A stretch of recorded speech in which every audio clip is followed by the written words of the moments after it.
مرد ہم سے آگے نکل جائیں گے نیکیوں میں، یہ جہاد بھی کرتے ہیں، زکات بھی دیتے ہیں، دیگر معاملات بھی ہیں، حضور ہم تو پیچھے رہ جائیں گے۔ جب اس نے سارا واقعہ سنا لیا تو سرکار نے صحابہ کی طرف دیکھا اور دیکھ کے مسکرایا، فرمایا اس جیسا کوئی خطیب ہے جیسا خطاب اس خاتون نے کیا ہے، ایسا اس نے خطاب کیا ہے اور اپنا دکھڑا سنایا ہے۔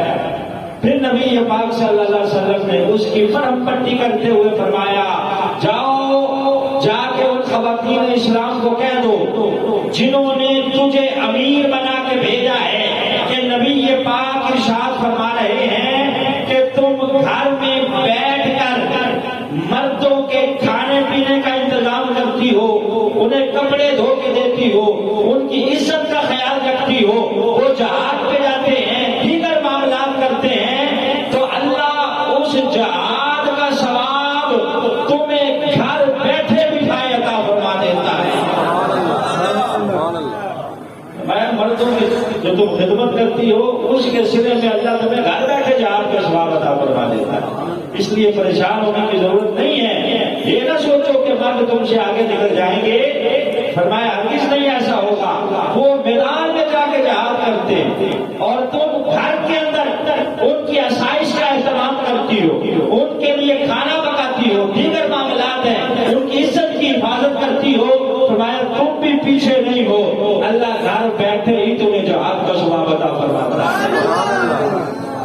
لیکن اس کے باوجود خواتین نے باقاعدہ نفس نفیس جنگوں میں حصہ لیا، زخمیوں کی مرہم پٹی کی، زخمیوں کو پانی پلایا۔ غزوہ بنو قریظہ یہ غزوہ خندق کے ساتھ متصل پیش آیا۔ غزوہ بنو قریظہ یہ وہ غزوہ ہے کہ یہودیوں نے، جو مدینے کے اندر رہنے والے یہودی تھے، انہوں نے سازش کر کے انہوں نے آپس میں میٹنگ کی کہ ہم مسلمانوں کو اندر سے مارے۔ اندر کا جو دشمن ہوتا ہے آپ کو پتا وہ خطرناک ہوتا ہے، باہر کے دشمن سے جو اندر کا گھر کا جو بھیدی ہوتا ہے وہ خطرناک ہوتا ہے۔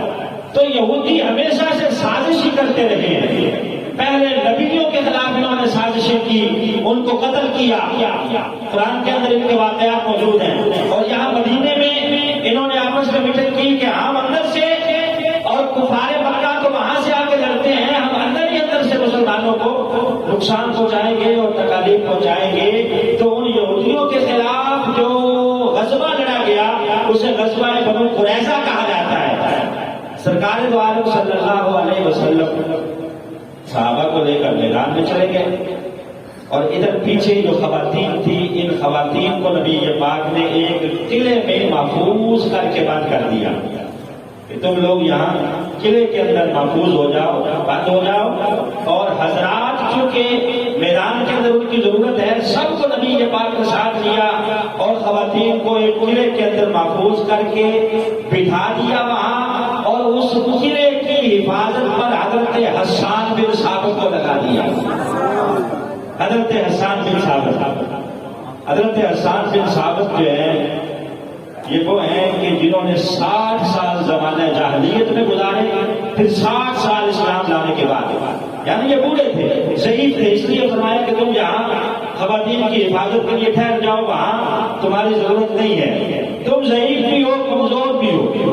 حضرت حسان کو ان کے پہرے پہ بٹھا دیا اور ایک قلعے کے اندر خواتین کو محفوظ کر دیا۔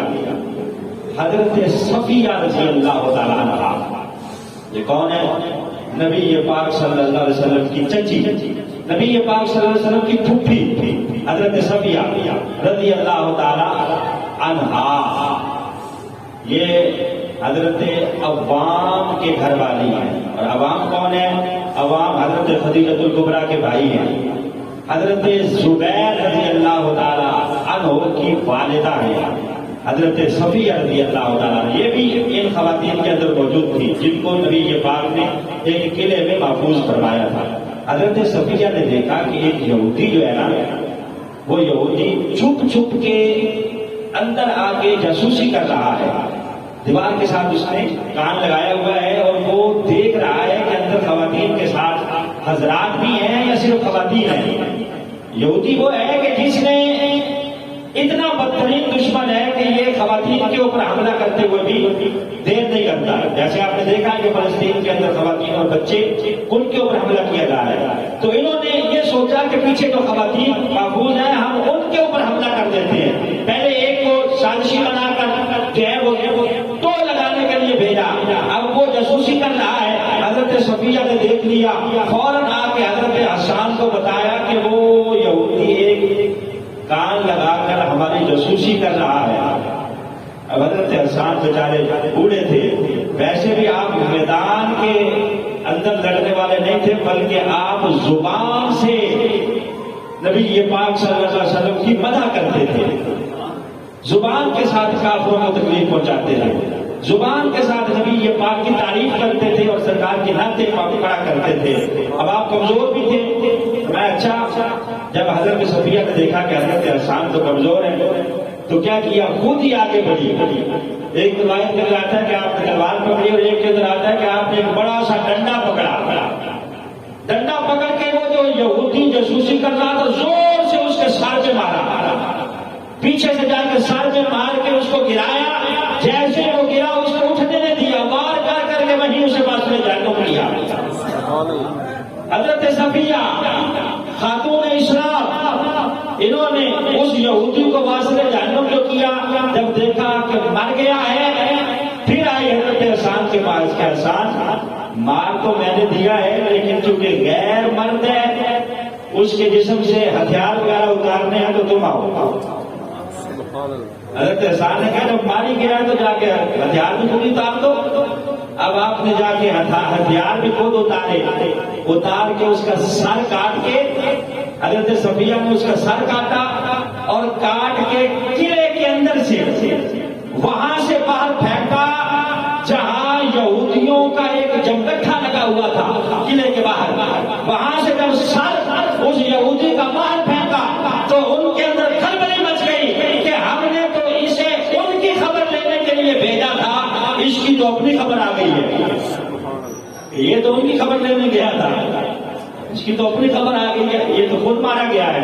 جب دیکھا کہ وہ قتل ہو گیا ہے، اب یہودی سمجھ گئے کہ اندر صرف خواتین ہی نہیں ہے، سرکار نے اندر مردوں کی بھی ایک بارات چھوڑی ہوئی ہے، لہذا یہ جگہ خطرے سے خالی نہیں ہے. وہ حملہ کرنے سے باز رہے، بھاگ گئے. یہ حضرت صفیہ ہیں جنہوں نے یہاں غزوہ بنو قریظہ کے موقع پر یہ بہادری کا مظاہرہ کرتے ہوئے اس یہودی کو واسطے جہنم کیا. اور گزشتہ جمعہ میں غزوہ احد کی بات کر رہا تھا، اسی کا تذکرہ حضرت صفیہ کے حوالے سے بھی کر دوں کہ حضرت صفیہ رضی اللہ تعالی عنہا جب آئی نا احد کے میدان میں تو حضرت امیر حمزہ رضی اللہ تعالی عنہ شہید ہو چکے تھے.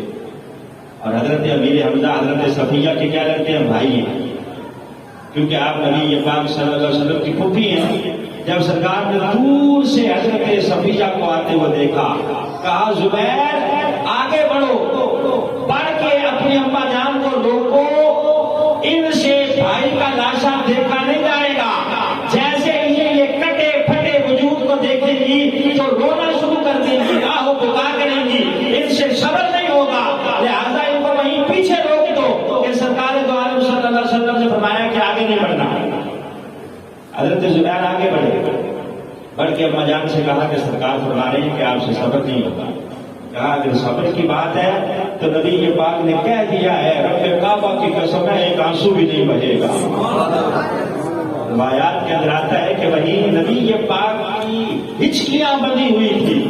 حضرت امیر حمزہ کو دیکھ کے اپنے چچا کی لاش کو دیکھ کر جن کو ٹکڑے ٹکڑے کر دیا گیا تھا، آزاد کاٹ دیے گئے تھے، کلیجہ نکال دیا گیا تھا، نبی پاک صلی اللہ علیہ وسلم کی آہیں بلند ہو رہی تھی. حضرت صفیہ آئی ہیں، آرام سے کھڑی ہو گئی ہے، کفن کی 2 چادریں ساتھ لائی ہے اپنے بھائی کو دینے کے لیے. لیکن جب دیکھا کہ دیگر صحابہ کے بھی لاشیں پڑے ہیں، کہنے لگی حضور چادریں 2 لائی تھی بھائی کے لیے، لیکن دیگر شہداء کو دیکھ کر اب یہ محسوس ہوتا ہے کہ انہیں بھی کفن کی ضرورت ہے، لہذا ایک چادر میں میرے بھائی کو کفن دیا جائے، دوسری کسی اور مجاہد کے جسم پہ اڑا دی جائے. کسی اور مجاہد